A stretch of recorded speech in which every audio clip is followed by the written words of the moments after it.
قدرتی پورٹ ہے. وہ جو قدرتی پورٹ ہے اس کے برابر میں کوئی آبادی تو ہوتی ہے, لازمی ہے. لازمی ہے. لازمی ہے مال اتارنا چڑھانا, تو اور پھر روزگار کے دروازے بھی ہوتے ہیں, کاروباری ہوتے. تو فوٹوز آتے ہیں کہ ریلوے اسٹیشن پہ, بس اسٹیشن پہ لوگ ویٹ کر رہے ہیں اگر بس کا یا ریلوے کا, ان کے ہاتھ میں کتاب ہے. میرا ایک خیال کہتا ہے کہ پڑھنے کا سسٹم یوں بھی ختم ہوا کہ کتاب کاسٹلی ہو گئی, قیمت زیادہ ہو گئی. جی ہاں.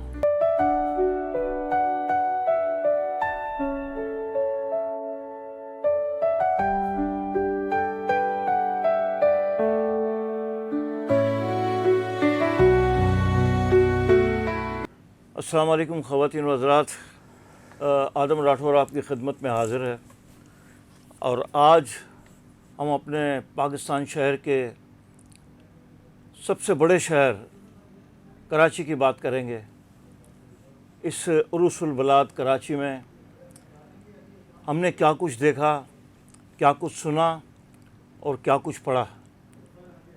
اس سلسلے میں آج ہمارے ساتھ ایک بہت اچھے مصنف, جن کی پہلی ایڈیشن اس سے پہلے 2014 میں شائع ہو چکی ہے, کراچی کی کہانی تاریخ کی زبانی, اور ان کا دوسرا ایڈیشن اسی سال انہوں نے دوبارہ کیا, اور اس وقت ہمارے ساتھ موجود ہیں غفور خطری صاحب. السلام علیکم غفور صاحب. السلام. عالم صاحب خیر, کیسے طبیعت ہے آپ کی؟ ٹھیک ہے. اللہ کا بڑا کرم. غفور صاحب, آپ نے یہ کتاب لکھی کراچی کی کہانی اور تاریخ کی زبانی, تو ہماری نئی جنریشن جس نے کراچی کو نہیں دیکھا, جی جی, اور جن کو کراچی کے بارے میں نہیں پتہ کہ یہ کتنا بڑا صنعتی علاقہ تھا اور کیا روشنی کا شہر تھا, آپ نے تو سب کچھ دیکھا. آپ ویسے پاکستان میں کب سے آئے اور کب سے یہ آبزرو کیا آپ نے؟ پاکستان میں سر ہم تو 1850 میں یہیں سے, 1850 سے یہیں ہیں. اچھا. 250 سال سے ماشاء ہم اللہ. لوگ کراچی میں ہیں. تو یوں سمجھیں کہ یہ کون سی چوتھی نسل ہوگی, پانچویں نسل ہوگی. جی جی. تو ہم نے کراچی کو بڑا قریب سے دیکھا ہے. اچھا. ہاں, تو مجھے یہ بس سر میں ایک سودا سمایا کہ یہ میرا اتنا محبوب شہر, اتنا پیارا شہر, اسی کوئی تاریخ تو بہت پہلے بھی لکھی ہے, لوگوں نے لکھی ہیں. جی. تو میرا من چاہا کہ میں بھی لکھوں, کیونکہ جس سے پیار ہوتا ہے تو اس کے لیے کچھ نہ کچھ تو کیا جاتا ہے. بے شک. تو میں نے کراچی کی کہانی کو کل پرسوں یا 1950 یا پارٹیشن کے بعد سے نہیں, میں نے تو اس کو صدیوں سے آبزرو کیا نا, صدیوں سے اس کو آبزرو کر کے اس میں نے قلم بند کی ہے. ٹھیک. کہ کراچی جو ہے وہ دیکھیں نا, جغرافیکل ایک لوکیشن ایسی ہے, یہ کراچی ہمیشہ سے ہے. اس کے مختلف نام 20-22 نام تھے, لیکن یہ اس سے ہم عرب جب آئے تو عربوں نے سے درب السندھ کہا. اچھا. درب کہتے ہیں عربی میں راستے کو, سندھ میں داخل ہونے کا راستہ. ٹھیک. تو اس کے بے شمار نام ہیں. تو پھر آخر میں 1900 اور کچھ 15 یا 20 سے قریب پھر فائنل نام اس کا کراچی ہوا. اچھا. دربو, کلاچی اور کلاچی جو کن. اچھا. اور جیسے یوں سمجھے نا کہ اس کی ہسٹری تو یہ بتاتی ہے, وہ ایس ٹی لیمبرک ایک تاریخ دان گزرا ہے, تو اس نے کہا کہ سکندر اعظم کی فوج جب پنجاب کو اور اس کو فتح کر کے جب واپس جا رہی تھی, تو سکندر اعظم نے اسے کہا کہ بھائی تم دریائی راستے سے سمندر میں داخل ہو, واپس یونان جاؤ. تو وہ یہاں جب وہ دریائے سندھ سے سمندر میں داخل ہوا کراچی کے, تو اس کو یہ ساحل اتنا پسند آیا تو اس نے اس کا نام ہی سکندری جنت رکھ دیا. اچھا. ہاں, الیگزینڈر ہیون اس کا نام رکھا, یعنی سکندری جنت. تو اس کے تانے بانے قبل مسیح سے ملتے ہیں. ٹھیک. وہ اس لیے ملتے ہیں کہ یہ پورٹ ہے, قدرتی پورٹ ہے. وہ جو قدرتی پورٹ ہے اس کے برابر میں کوئی آبادی تو ہوتی ہے, لازمی ہے. لازمی ہے. لازمی ہے مال اتارنا چڑھانا, تو اور پھر روزگار کے دروازے بھی ہوتے, کاروباری ہوتے. تو یہ شہر بسا اجڑا تو تاریخ کی کتابوں میں یہ شہر کئی ناموں سے موجود ہے. اور اس کا دوسرا یہ ہے مسئلہ کہ جو اس پہ حکمراں آیا جی اس نے اپنا نام دیا. ٹھیک. اب وہ جیسے عربوں کے بعد پھر کلوڑے آئے, یہ مختلف لوگ آتے گئے تو انہوں نے اپنے نام بھی دیتے گئے, لیکن یہ کہ یہ اس کی لوکیشن وہیں موجود ہے. ٹھیک. یہ اپنی لوکیشن پر موجود تھا.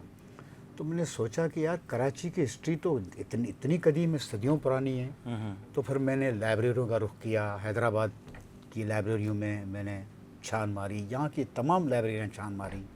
وہاں سے مجھے بہترین ریفرنس بکس ملی, تو ان کے آدھار پر میں نے یہ تاریخ تقریباً 550 صفحوں کی ہے یہ. جی. تو اچھا, دوسری بات یہ کہ کراچی کی زمینی تاریخ تو تقریباً سب نے لکھی ہے, بڑے نامور تاریخ دان ہیں, جی. میں ان کا بے حد احترام کرتا ہوں. لیکن کراچی کی معاشرتی سماجی جو تاریخ شاید کسی نے کم لکھی ہو, ہاں تفصیلی نہیں آئی. تو میں نے اس میں اس کتاب میں کراچی کی معاشرتی سماجی اور ثقافتی تاریخ بھی بیان کر دی کہ بھئی پہلے لوگ کیا کھاتے پیتے تھے, کس طرح رہن سہن تھا. اب دیکھیں کہ رہن سہن کا طریقہ کار, اب تو یہ فلیٹ سسٹم آ گیا ہے. جی. اس سے پہلے جو ایک روم ٹو روم ایک تھا, بڑے کمپاؤنڈ میں روم ٹو روم زندگی گزرتی تھی اس میں بھی. بالکل. ہاں. وہ گھر چھوٹے تھے, دل بڑا تھا. 12 آدمی اس میں سماتے تھے. لیکن اب گھر وسیع ہو گئے اور دل چھوٹے ہو گئے. اب ہر بچہ کہہ رہا ہے شادی کے بعد کہ مجھے علیحدہ ہونا ہے. تو وہ کس طرح رہن سہن تھا, کس طرح ماں باپ کنٹرول کرتے تھے, وہ بھی سارا میں نے لکھا ہے. اچھا غفور صاحب, یہ تو ماشاءاللہ آپ تفصیل بتاتے جائیں گے اور آپ کی تفصیل اللہ کے فضل و کرم سے ختم نہیں ہوگی. میں آپ سے پوچھنا بھول گیا کہ آپ کون سی کمیونٹی سے بلانگ کرتے ہیں؟ ہاں یہ اچھا پوچھا. ہم ہیں کھتری کمیونٹی. کھتری کمیونٹی جو ہے نا, وہ یہاں پر ہمارا کمیونٹی سینٹر جس کو ہم جماعت خانہ کہتے ہیں. جی جی جی. 1850 کی اس میں تاریخ لکھی ہوئی ہے. اچھا. سن جو تعمیر کا سن. تو اس سے پہلے بھی یہ موجود تھے, لیکن پھر جب تعداد بڑھتی گئی جی جی تو پھر وہ جماعت خانہ بنانے کی ضرورت ہوئی. ٹھیک ہے. تو 1850 سے پہلے ہم یہاں ہیں. اچھا. ہاں یعنی پاکستان آزاد ہونے کے بعد آپ نے 1947 کے بعد, اچھا 1850 نہیں, بہت تفصیلی بات کی آپ نے. 1850 میں آپ سمجھ گیا. اچھا تو یہ کون سا علاقہ تھا یہ زیادہ تر جو یہ؟ زیادہ تر یہ لی مارکیٹ کے علاقے میں. اچھا. ہاں وہ وجہ یہ نا کہ یہ پورٹ سے قریب تھا. جی جی. تو ساری جو سرگرمیاں ہوتی ہیں, کاروباری سرگرمیاں, وہ پورٹ سے قریب ترین رکھی جاتی ہیں. جی جی. مارکیٹیں جیسا انگریزوں نے یہ مارکیٹیں بنائیں, تو جیسے لی مارکیٹ تھی. جی ہاں. جی ہاں. پہلے مارکیٹ تو یہی تھی. تو اور پھر لیاری ہے, اور لیاری بھی قدیم ترین, جس کو اب ہم کہہ سکتے ہیں کہ یہ مدر آف کراچی. بالکل. لیاری انتہائی قدیم ہے. ہاں. ایک لیاری کہ یہ ملیر یہ اور کیماڑی کی جو مچھیروں کی آبادی تھی, لیکن ان میں اب مربوط کوئی رابطہ نہیں تھا. جی ہاں. یہ اپنی جگہ پہ تھے, یہ اپنی جگہ پہ. پھر آہستہ آہستہ جب کاروباری سرگرمیاں بڑھتی گئی اور زیادہ کاروباری سرگرمیاں بڑھی انگریزوں کے, جب وہ 1939 میں جب انگریز یہاں آیا کراچی پورٹ کے تھرو, 1939 میں, اور پھر 43 میں تو وہ اسپریڈ آگے بڑھ گیا, وہ پورے سندھ پر قابض ہو گیا. تو انگریز نے یہاں دیکھا کہ یہاں معدنیات بہت بہترین ہیں. جی ہاں. فرام سندھ ٹو پنجاب بڑی معدنیات ہیں. تو اس معدنیات کو جو ہم ایکسپورٹ کریں تو کچھ کمایا جائے. جی. تو انہوں نے یہاں پر کچھ سہولیات مہیا کی. اب یہ پہلے کیماڑی پورٹ اور شہر کے بیچ میں سڑک نہیں تھی, تو انہوں نے نیپیر بول, جی جسے ہم نیٹو جیٹ برج کہتے ہیں, جی ہاں, تو وہ تعمیر کیا. تو یہ آسان راستہ ہو گیا ٹرانسپورٹ کا. تو اس کے بعد پھر انہوں نے بڑا اچھا کام کیا, انہوں نے بڑی شاندار اسکول. اس میں آپ کی کتاب میں نے ماشاءاللہ پڑھا کہ آپ نے ویسے تو کئی عمارتوں کا ذکر کیا آپ نے. کراچی کی بہت بڑی بڑی عمارتیں ماشاءاللہ ہیں. جہاں عمارتوں کا ذکر آتا ہے تو وہاں آپ کی تفریح گاہیں بھی اس میں شامل ہوتی ہیں, اور آپ نے اپنی اس کتاب میں کافی سینماؤں کا بھی ذکر کیا ہے. تو یہ جو سینما اس وقت کراچی میں جو میرا خیال ہے اب تو کوئی بھی نہیں، اب میرا خیال سے تو کوئی بھی نہیں بچا. عمارتیں بچی بھی ہیں جی جی لیکن سینما خاموش ہیں. ہاں جیسے اب کیپری کی عمارت ہے وہ خاموش ہے، جی ہاں نگار سینما ہے اولڈ ایریا میں خاموش. جی تو بس وہ لبے دم ہیں، وہ ٹوٹ جائیں گے، پلازا بن جائیں گے کمرشل. مطلب کمرشلزم نے جو ہے نا وہ ختم ہو جائے گا. ختم ہو جائے گا. وہ رونقیں، وہ تفریح گاہیں، وہ چیزیں جو آپ نے اپنی کتابوں میں لکھی آپ، اور ہم نے اس کو پڑھا. اس کو جب پڑھ کے مجھے بڑی خوشی ہوئی کہ لوگ بہت تفریح گاہوں میں بڑے ہجوم کے ساتھ پہنچا کرتے تھے، خاص طور پر کلفٹن پر ہاں. اور فریر ہال پر. تو آپ نے بڑی تفصیلی اس میں ذکر وہ کیا ہے. آدم صاحب صورتحال یہ تھی کہ تفریح گاہیں گنی چنی تھیں. جی جی کلفٹن تھا، زولوجیکل گارڈن تھا، منگو پیر تھا. جی جی جی منگو پیر کے پہاڑیوں پر لوگ چڑھتے تھے، وہاں چشمے میں نہاتے تھے. گنے چنے تفریح پوائنٹ تھے. جی جی تو اور اب دوسری تفریح ان کے ساتھ ساتھ سینماؤں کی تھی. سینماؤں کے. بڑی سستی تفریح تھی. جی ہاں. سب سے چھوٹی کلاس کی ٹکٹ 6 آنے تھی، او ہو. جیسے ہم سمجھے 37 پیسے. تو بڑی سستی تفریح تھی. فلمیں بھی بڑی میوزیکل اور لاجواب فلمیں ہوتی تھیں جو ہم نے اپنے وقت میں دیکھی ہیں. تو وہ تفریحی مقامات کم تھے تو لوگوں کی رش وہاں زیادہ تھی.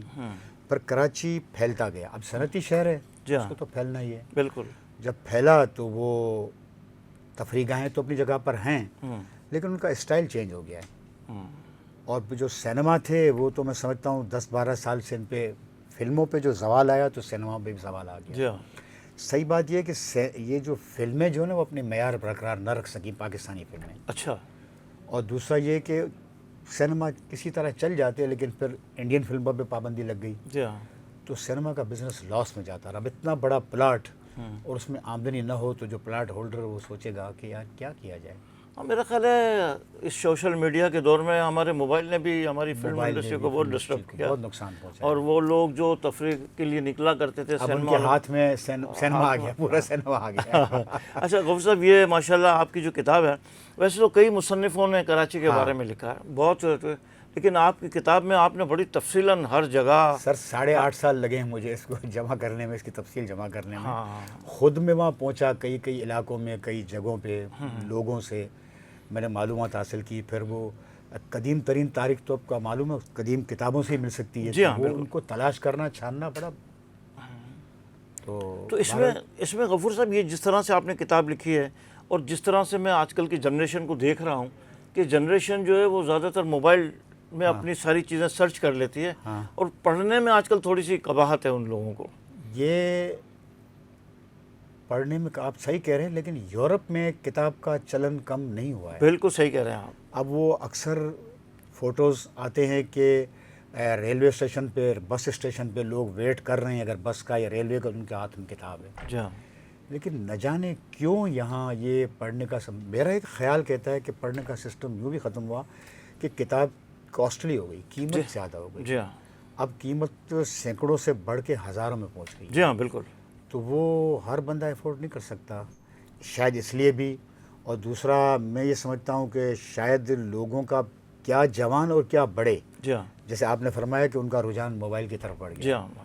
تو یہ بھی ایک، لیکن اب یہ ادبی تنظیموں کا کام ہے کہ اس کے سستی کتابوں کو چھاپیں اور لائبریریوں سے واقف کریں. اب یہ آپ دیکھیں کہ عجیب و غریب بات ہے کہ آپ کے بچے، میرے بچے، 25-30 سال کے بچے فریر ہال کے لائبریری میں کبھی نہیں گئے ہوں گے. نہیں گئے، بالکل صحیح کہہ رہے ہیں. اتنی شاندار اور اتنی وسیع ترین لائبریری ہے، کبھی بھی نہیں گئے ہوں گے. فریر ہال میں گھومنے گئے ہوں گے لیکن لائبریری میں نہیں گئے. تو لائبریریوں سے تعلق اسکول والوں نے بھی نہیں کرایا ان کو، اور دوسرے پھر ہم ماں باپ نے بھی کبھی نہیں سوچا. اب جب لائبریری سے اٹیچمنٹ ختم ہو گئی تو کتاب سے اٹیچمنٹ ختم ہو گیا. ہمارے دور میں ہم نے کافی لائبریریز میں جا کر اپنی بکس پڑھیں، سب کچھ پڑھیں. یہاں میں یہ ذکر کرنا ضروری سمجھ رہا ہوں کہ آج کل کی جنریشن کو جہاں وہ سوشل میڈیاز پہ دیکھتے ہیں یا جو چیزیں ریسرچ کرتے ہیں وہ لائبریریز کی طرف آنا چاہیے. اور اس وقت arts council of Pakistan Karachi میں ایک بہت وسیع، بڑی خوبصورت لائبریری قائم ہے، اور خاص طور پر اسٹوڈنٹس کے لیے وہاں بیٹھ کر پڑھنے کی جگہ بھی ہے اور بڑی آرام دہ جگہ ہے. میں اس آپ کے توسط سے اور اس چینل کے توسط سے ہمارے اسٹوڈنٹس کو یہ ضرور کہوں گا کہ آپ لائبریریز میں جائیں، اچھی اچھی بکس پڑھیں. جو ریسرچ آپ کو بکس سے ملے گی وہ سوشل میڈیا سے نہیں ملے گی. سر یہ کتاب کے پنوں سے کہ عشق ہوتا ہے. جی ہاں. بچوں کو نہیں معلوم کہ یہ کتاب ہوتی کیا چیز ہے. بالکل. آپ اس میں تو یہ معلومات دے لیتے ہیں آئی اور گئی، یہ آپ کے پاس پڑی رہے گی، یہ پڑی رہے گی. جب بھی آپ کا دل چاہے اسے کھول کے پڑھیں اور اس کی تو خوشبو تو حاصل کریں. کیا کیا کیا بات ہے. تو یہ اس وقت ہمارے ساتھ موجود تھے غفور کھتری صاحب، جنہوں نے کراچی کی کہانی تاریخ کی زبانی کا 2nd ایڈیشن آپ کے سامنے شائع کیا. انشاءاللہ العزیز ہم پھر آپ کے سامنے ایک بار پھر ایسے لوگوں کا تعارف ضرور کروائیں گے جنہوں نے کراچی کے لیے اپنا جنونی کام کیا. اور یہ ایک بات اور واضح کرتا ہوں کہ اگر آپ کو ہماری گفتگو کراچی کے بارے میں اچھی لگی ہو تو اس چینل کو سبسکرائب کیجیے گا، لائک کیجیے گا، اپنے کمنٹس ضرور دیجیے گا تاکہ ہمیں پتہ چل سکے کہ آپ لوگ ہمارے اس چینل کے اس توسط سے آپ کو کراچی کی بہت ساری باتیں مل رہی ہیں اور آگے ملتی رہیں گی. اللہ حافظ.